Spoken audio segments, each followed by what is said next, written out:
ladies and gentlemen, we are given some good question here. It's a null question. So we are told here, required in relation to Pointer and the company's potential acceptance of set a company as a client of the firm, explain the ethical issues, very common in your exam.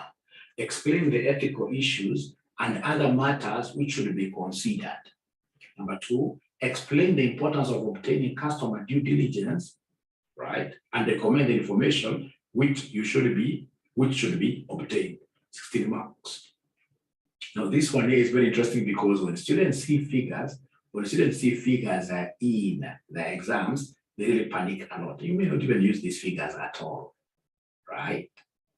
So Whistler Company is a producer of greeting cards and giftware, the demand for which is seasonal in nature. Design costs are mostly payroll cost of the staff working in the company's design team, and the costs relate to the design and development of new product ranges. Whistler Company has agreed with its bank to clear its overdraft by 1st, 2019, and the management team is confident that after that point, the company will not need an overdraft facility. So there's no problem as an auditor doing due diligence. I would really want to know the feasibility. How practical is this? Will these guys be able to repay this amount really as per that time? So if that is the case, then I would want a management representation letter, right? Then of course I'll go to the cash flow statement and I'll look at on that duration, like September, from previous years. Really, have they been having such monies in their accounts, or they want to cheat me here, right?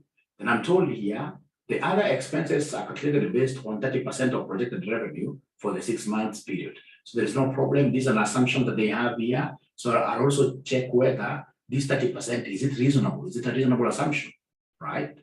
And from here, I'll be able to get some two procedures. So if it's reasonable, I'll be able to recast, I'll be able to recalculate the figures. These other expenses, 3840. So this 3840, 30% of the revenue. They have given me the procedure. I'll be able to recast, I'll be able to calculate myself. So required, recommend the examination procedures which should be used in the review of the profit forecast, the profit which is being forecast here really. What procedures in this case should I have? These are 9 marks basically for free, without doing anything, right? So we start with the first one. So we are told here, you are an audit manager. So you are a manager up there, so you need to reason like a manager, right? So you are an audit manager in Pointer and the company, a firm of CPA, which offers a range of assurance services. You are responsible for the audit of Whistler Company, a company which provides approximately 10% of your firm's practice income each year. So straight away, I'm able to see, ladies and gentlemen, a threat there. I'm able to see an ethical issue there. Which ethical issue am I able to see there? Ethical issue that I'm able to see there. Ladies and gentlemen, remember ethical threats. Ethical independence threats. Independence threats. Remember the concept of who? Mr. Surface. Remember the concept of Mr. Surface. So where we have this S stands for what here? For self-interest. Self-interest. We have what we call advocacy. We have what we call familiarity. We have what we call the intimidation threat. And then of course we have what we call the self-review threat.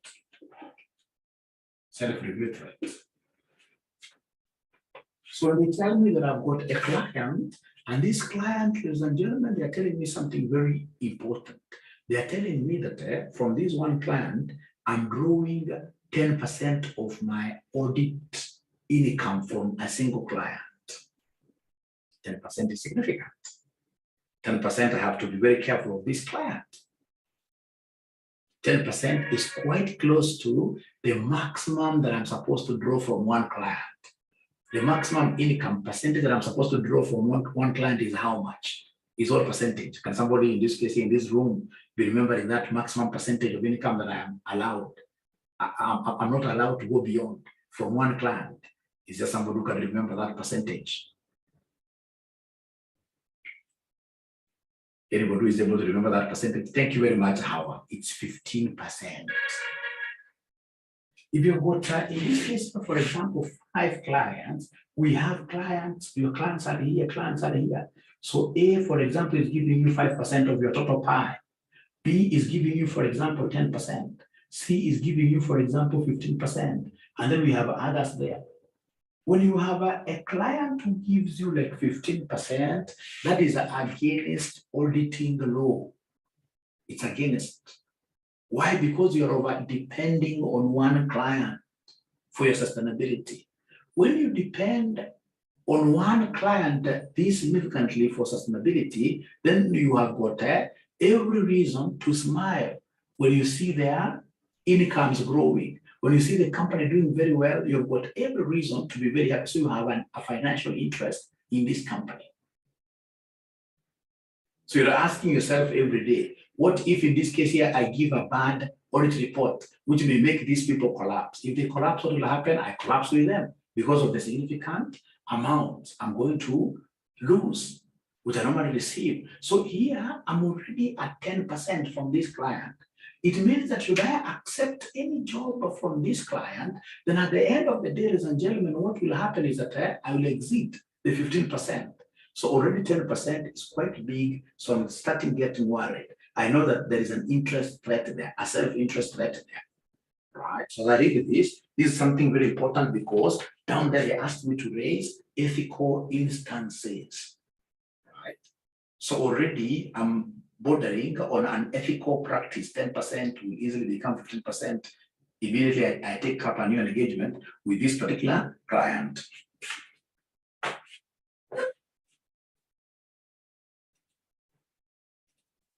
Okay, 10% of your firm's practice income each year.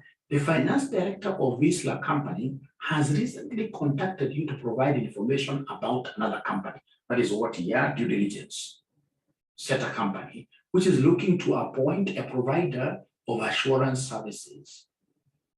An extract from the email which the finance director of Whistler company has sent to you is shown below. One of my friends, Gordon Potts, is the management director of Seta company. So you can see this guy is a friend. A small company which is looking to expand in the next few years. I know that Gordon has approached the company's bank for finance of $6 million to fund the expansion. To support this loan application, Gordon needs to appoint a firm to provide a limited assurance review on the company's financial statements. You would also want the appointed firm to provide tax planning advice and to prepare both the company and his personal tax computations for submission to the tax authorities. I've asked Gordon to contact you, and I hope that Pointer and Company is your audit firm, will be able to provide these services to set a company for a low fee. For a low fee. So here again, I'm seeing something very bad. They will want me to do quite a lot for very little. So the thing will be, will this business make what we call commercial sense? If it's not profitable, it's not going to be viable on my side, right? Now, if the fee you suggest is too high and unacceptable to Gordon, then I would recommend that Gordon approaches Griffon and the company instead. What is that to me? This is intimidation. This guy is intimidating me. He's becoming overbearing on me. And I would also consider appointing Griffon and the company to provide the audit of Whistler company.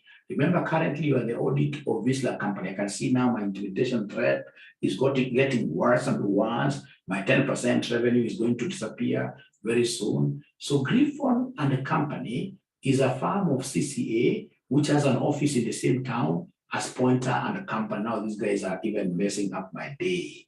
They're messing up my everything. Now, ladies and gentlemen, you being an African,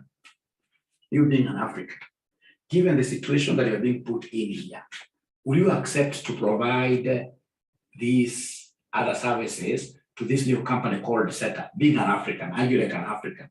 Will you accept or you will refuse? Being an African, what do you think will be the best thing to be done? Yeah, in the circumstances. These guys are putting so many arrows from all sides. on you. What do you think, being an African, what do you think will you do in this situation?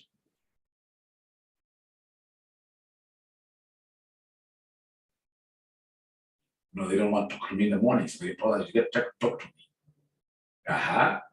Being an African, I will agree, but ethically refuse. Being an African, I will agree. I'll agree because, I mean, you're being pushed to the corner, and remember, there is a very high chance that you're going to lose the 10% audit fees you're getting from this guy, which is what you're very, very, very material, which is very material. Thank you very much, Howard. Great.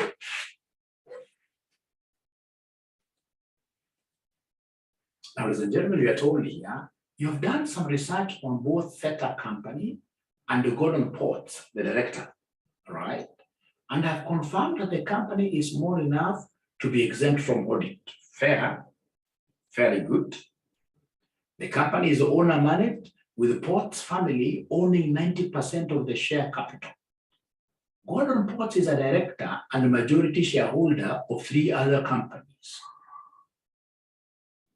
An article in a newspaper from several years ago about Gordon Ports indicated that one of his companies was once fined for breach of employment law, and that he had used money from one of the company's pension plans to set up a business abroad. Imagine setting up a business abroad and using money of retirees, pension money.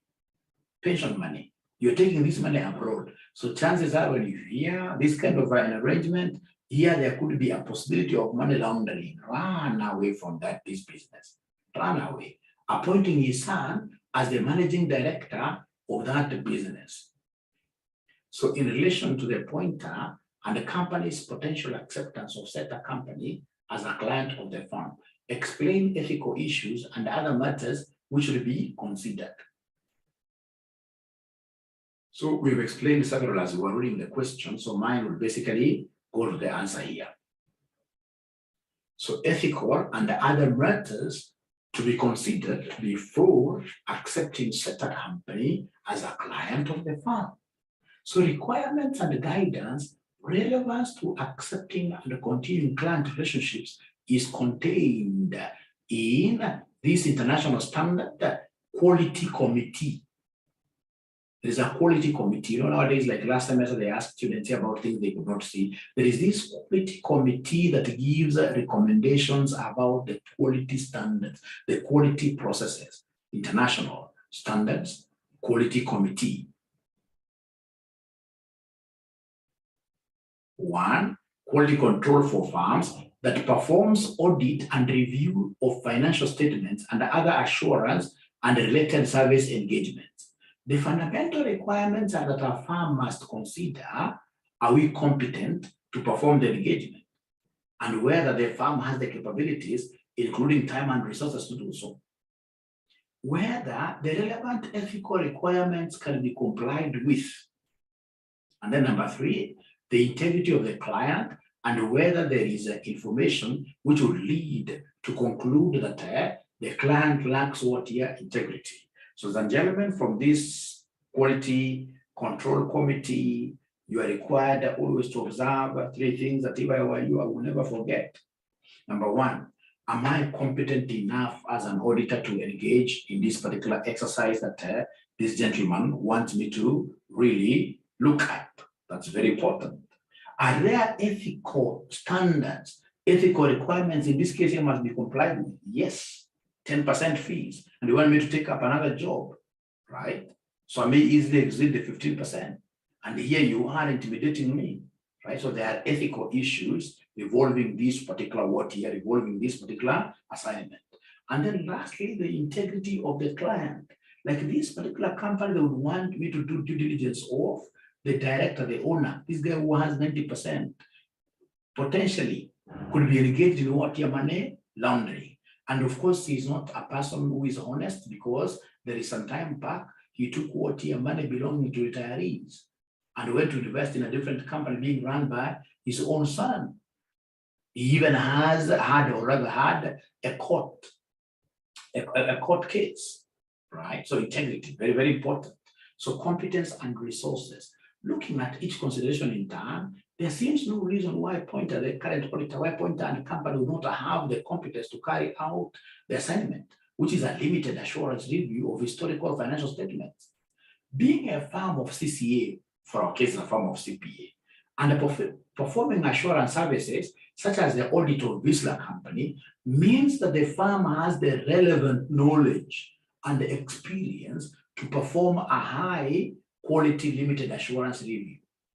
However, the pressure to perform the audit for a low fee could impact on Pointer and the company's ability to perform a high quality limited assurance review. These guys want me to accept a very low fees. So low fees means what? You are not able to provide enough resources for this engagement, right?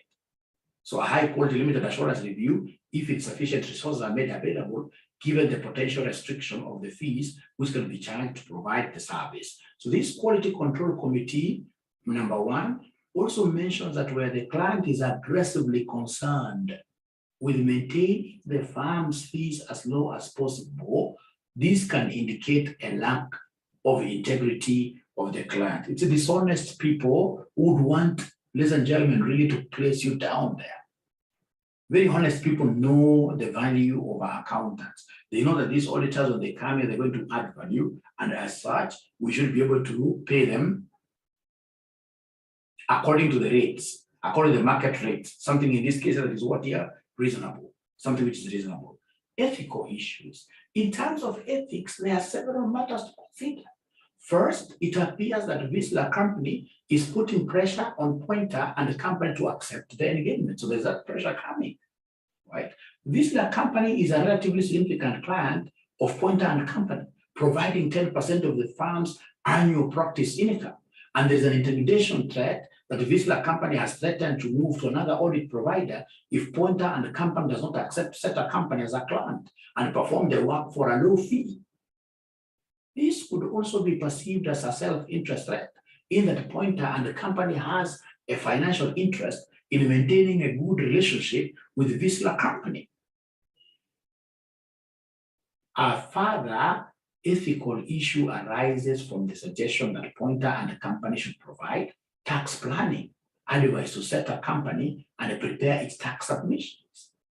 This would give rise to what we call self-review. Self-review. Listen and listen to me very well. Hey, you my good students, listen. These people want me to go ahead and prepare tax computations for this new client. So when I prepare the tax, the same tax figure will find its way to the financial statement. Will find, for example, its way to the income statement, will find its way to the statement of financial position, will find its way to the cash flow statement, right? So when I'm auditing, I'll be looking at things like sales figure like that. I have less cost of sales figure like that, right? So we have our gross profit. Our gross profit is like that. So we come in this case here, blah, blah, blah, profit before tax, and then we say less tax. Tax, for example, we give them a figure of 10 million. So as an auditor, I'm supposed, ladies and gentlemen, to exercise professional skepticism, where I doubt every figure that I'm being given, for me to be able to dig more, to dig for more information that will help me to form an appropriate opinion.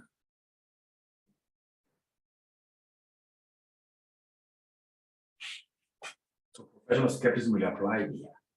I'll be more doubtful because I've never seen this figure before. But when it reaches to the tax figure, who computed tax? It's me.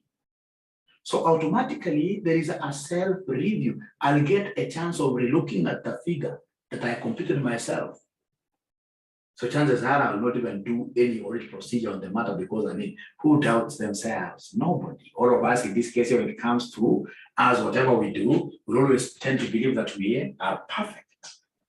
So there is a big threat there of self-review, especially when you are being required to engage in what we call non-audit services. Non-audit services.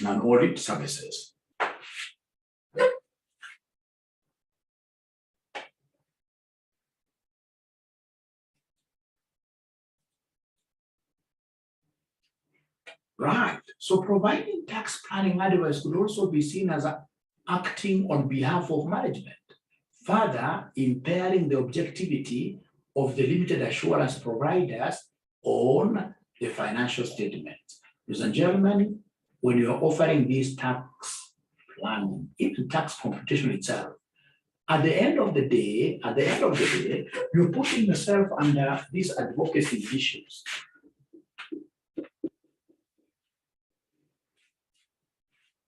Advocacy, right? So at the end of the day, what they're telling third party is there, but these people are paying their fair share of water taxes. So basically, you're being like an advocate. You are promoting some interest on their behalf. So in future, when they get themselves in problems, tax matters outside it, the auditor will deal with this. There is no way you'll be able to really get yourself off the hook because you did something for them on top of what they're not. And that is why, especially in these abroad countries outside there, ladies and gentlemen, you'll be surprised, like in the US, Europe, like UK, if you're offering audit, you can never be allowed to offer non-audit services, right? It's only audit you'll be doing throughout for this. They can never allow you because of what it is, ethical instances, threats, like that.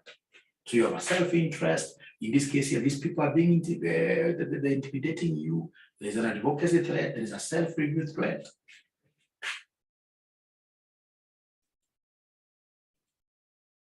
Okay, so you're told point and the company should consider whether safeguards can be used to reduce any ethical threat to an acceptable level. For example, through the use of separate teams to provide limited assurance review and the tax services, and by having an independent second partner to review the work performed. So when it comes to safeguards, yes, safeguard is quite a big term again, in terms of auditing. Safeguards is a big term. So we are saying that under the safeguards, is there a way as your firm, as in this case, these guys are doing due diligence, is there a way that you could have another independent team, in this case here doing, for example, the tax planning? So basically 2 engagement teams, which presumably are not supposed to be meeting at all, theoretically, right? So that you elect what we call a Chinese wall, very strong, tall wall, in between the two in between the two teams. They should never get to talk to each other. We want these guys here to be very independent between themselves, that they don't talk. They should not talk like that. So is this a safeguard? In this case here, you will consider, yes, it's very practical outside here to reduce the risk. So we are told that if safeguards do not reduce the threat to an acceptable level, then the tax service should not be carried out to the limited assurance review. Client integrity, preparing the personal tax computations of golden pots is less of an ethical issue in terms of objectivity, as his personal tax is a separate issue and not reflected in the company's financial statements. But there may be other issues with providing this advice linked to integrity, which will be discussed later. Listen, ladies and gentlemen, here we're saying something very important, that one of the directors has given us work to do what here, to do his tax computations and filing. So you're saying this one here really is not even about our firm. We can go ahead and do what here, do those computations. But for example, if you realize that this person does not pay taxes very well, you know that automatically exposes you as an auditor. How do you bring up this issue now to the firm without really affecting what here, your relationships? So these are some of the things you're supposed to refuse as an auditor. Tell them, fine, even if you want me to do this personal whatever for you, please, there is this thing that really tells me not to do it. The ISPAC does not allow that. The integrity of golden pots will need to be carefully evaluated. There's nothing wrong with him having business interests in several companies, though information about each of these will need to be obtained. The key issues with integrity relate to the breach of employment law and his son and his taking money from a company pension plan to set up a business which is managed by his son. The breach of employment law indicates that golden pots has a questionable reputation and possibly that he has been involved in criminal activity, depending on which laws have been breached. and the seriousness of the non-compliance. The information comes from a newspaper article, so it may not be very credible and may not even be true, and more information will need to be sought on this issue. Taking money from company pension is likely to be breach of the relevant regulations, and it would seem that this is done for the benefit of his son. The fact that this business is located in a foreign country makes the business arrangements complicated, and while it could be completely innocent, it could also mean that there is something more sinister behind the connections between the companies. For example, it could be an arrangement to facilitate money laundering. Of course, this is being supported even by the fact that the company is based abroad. Why could he not invest in Kenya or in the country? So Pointer and the company must obtain sufficient information carefully, evaluating the appropriateness of accepting such a company as a client, and they must document the acceptance. They must document, right? The auditor must document. Nowadays, ladies and gentlemen, remember, at the end of the day, you must give us information on those three things that I told you. The concept of competent. Are we competent? Right? Are we competent?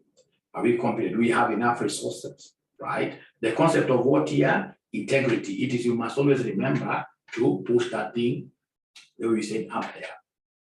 Number two, they asked us the importance of obtaining customer due diligence and the information which should be obtained. Customer due diligence, CDD. Also called Know Your Client Procedures, KYC, is needed as part of anti-money laundering regulations, which all audit firms should have in place when accepting new clients. It refers to the firm obtaining information to be able to identify who the prospective client is and verify identity by reference to independent and reliable source material. This is a crucial part of risk assessment when taking on a new client, and allows the firm to understand not only the identity of the prospective client, but also the nature of business and its source of funds. Specifically, the firm should address the following as part of customer due diligence. Identify the customer and verify their identity using documents, data, or information obtained from a reliable and independent source. Confirm the identities of all shareholders. Confirm the identities of all shareholders, including specific family members. Leave the percentages out. You must go to the registrar of companies, ask who are the directors of RCM Online College. Identify any beneficial owner. This thing is becoming quite a big thing. Even in Kenya here, the concept of beneficial owners. There is a time the registrar of companies had asked all companies to declare what we call beneficial owners. Because like now this son, they have set up some company for him abroad. Even if they say that this company belongs to the son, we know that the son never invested, never had that capital, right? The beneficial owner, of course, is the father, right? So identify any beneficial owner who is on the client. This is the individual or individuals behind the client who ultimately own or control the client, or on whose behalf a transaction or activity is being conducted. Beneficial owners, right? Where a business relationship is established, understand the purpose and the intended nature of the relationship. For example, details of the customer business or the source of what they are funds. Just to get to know how are these guys sourcing their funds. If I don't get to understand how they're getting their capital, then I should run away from this audit, because these guys are thieves and they're going to either recruit me in their cartel, or I'll get myself into bad business, even if I don't engage in theft. If the law comes to know that I was handling a client who was handling these money laundering funds, automatically this puts me in loggerheads with the law. Businesses must also conduct ongoing monitoring to identify large, unusual, or suspicious transactions as part of what here CDD. So anytime you're doing this customer due diligence, ladies and gentlemen, it's important. Just get the bank statements. Try to see Is there a day that they deposited huge chunks of money in a statement in a day? So in this case, they tried to identify this large, unusual, or suspicious transaction. All of the documents obtained for the purpose of carrying out these CDD checks must be retained for a minimum of 5 years from the end of the business relationship. So as an auditor, all those documents in this case here that you obtain, keep them for a minimum of how many years? 5 years. Even after you cease business with this client, don't take those documents to a shredder. Don't do that. If you do that, you'll get yourself into problems and you'll be taken to court. People will want to see really that you apply, know your client's concept very well. So in this scenario, the information should be obtained that would include confirm the identity of gold ports, photographic evidence, get their passports, and a copy taken along with other means of identification showing his address. For example, recent utility bills or bank statements. Individual. Yeah, tell them, want to give me your 3 months, for example, water bill, electricity bill. So they don't know why you are asking for that. Many times we have been asked for this information and we think that these guys are foolish. No, when you give your electricity bill, that is the best way of confirming your residence, where you're residing, right? In relation to set a company, the company certificate of incorporation should be seen to confirm its legal status, date, and place of incorporation. Take a copy of this certificate of incorporation. A company's house search, in our case, we talk of registrar of company search, right, or equivalent on setup company should take place. This will confirm the existence of the company, the shareholders and directors, and will provide some financial information. This will confirm that Golden Ports is the beneficial owner of the entity, i.e. that he is the person who owns or controls directly or indirectly more than 25% of the shares, etc. The identity of the other companies controlled by Golden Ports should also be firmed, and searches on them conducted to confirm their existence and the nature of the relationship with such a company. The latest financial statements are asked for them, right? Identify the source of funding for the company, right? While not strictly part of confirming the identity of Golden or its companies, Pointer and the company would clearly need to obtain further information about the breach of the employment law. I would want to go this way. Of course, it's going to be quite rough, but I'll have to ask for this information. Currently, the information available is from a newspaper article, and this may not be credible. Examination procedures on the operating profit forecast. That profit forecast that we saw up there, ladies and gentlemen, what are we supposed to do? The profit forecast. The profit forecast. So the profit forecast that we saw up there under prospective financial information. Under this prospective financial information, PFI is a topic which is also very, very hot for your examiners. When we talk of prospective financial information, ladies and gentlemen, we are looking at what things as auditors. The reliability of the figures. The figures here. So we want, in this case here, to get this PFI, right, information, those forecasts, ensure that first of all, I get an endorsement from management. The management must endorse these figures and tell us whether they are truthful. They must write down a letter to us, telling us that we collected this information from this source, and we were able to prepare our forecast like that. Of course, I'll ask for a statement of what their assumptions. When they tell me that they assumed, like here they told us that their revenue is growing at 12% per year, I'd have to really ask myself, are these assumptions realistic, right? I'll have to check the competence of the person who prepared. I'll ask the management who prepared this. It's Joshua Aura. Who is Joshua Aura? This other, he's an accountant. He's a CFO. What are his qualifications? He's a member of his PAC, etc., etc. If he's not qualified, I'll straight away say no to them, right? Right. So I'll have to talk to very many people. For example, you tell me that the revenue will grow by 12%. I'll have to ask the sales director whether this is really something that they checked and they're able to confirm the reasonableness.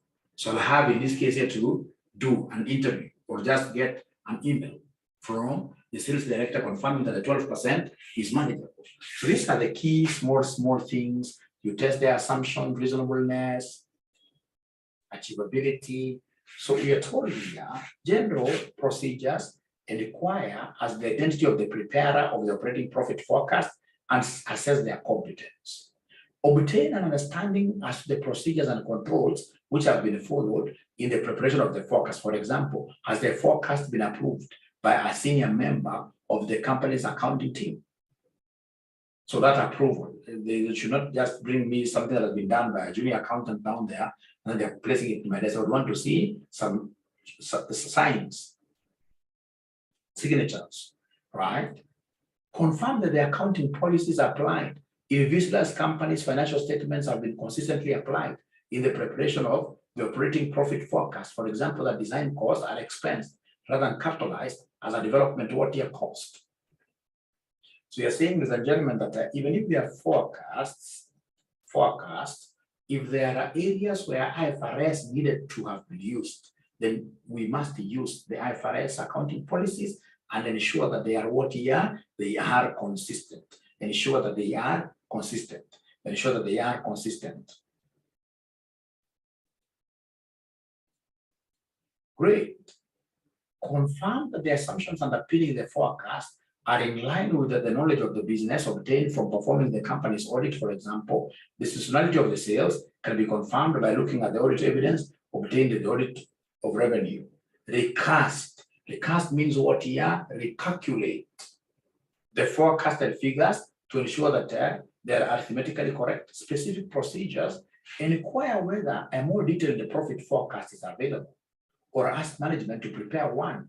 For example, detailing out cost of sales. You know, they gave me the cost of sales up there. I would want really to dig in and get to see whether we have got more information regarding those items. Very important. From there, ladies and gentlemen, request that management prepares a profit forecast in the same format as audited financial statements in accordance with the IFRS standards, i.e. the interest cost should be shown below the operating profit line, before the operating profit, below, not below, below. So what they're saying, ladies and gentlemen, here is quite something simple. They're saying that ensure that the format is followed. The format is followed according to IFRS. If it's forecasted balance sheet, forecasted income statement, and not relax and say that because these are forecasts that don't follow IFRS format. No. So if you have the operating profit, which is profit before interest and tax, come and have what here? Less interest after. Below, less interest, like that. So I want to ensure that the format is followed straight away, all through. Great. Ladies and gentlemen, from there, we are told here, having obtained the cost of sales figure for each 6 months, recalculate the gross profit yourself. Compare this gross profit margin in the prior year, audited financial statements, and investigate any anomalies. So basically, they're doing the analytical procedures. They're analyzing their computing ratios, and they're, of course, trying to see whether, trying to investigate the differences. Having obtained a breakdown showing the components of cost of sales and other expenses for each significant category of expense, perform analytical review to confirm that the forecast costs appear to be in line with expectations. Based on the above, assess whether there are any missing categories of expenditure which have not been included in the forecast, e.g., there is no depreciation, right? For revenue, which is forecast to increase by a significant amount of 11.8% increase comparing to the 6 months like that, consider whether the forecast appears overly optimistic, whether it's reasonable, right?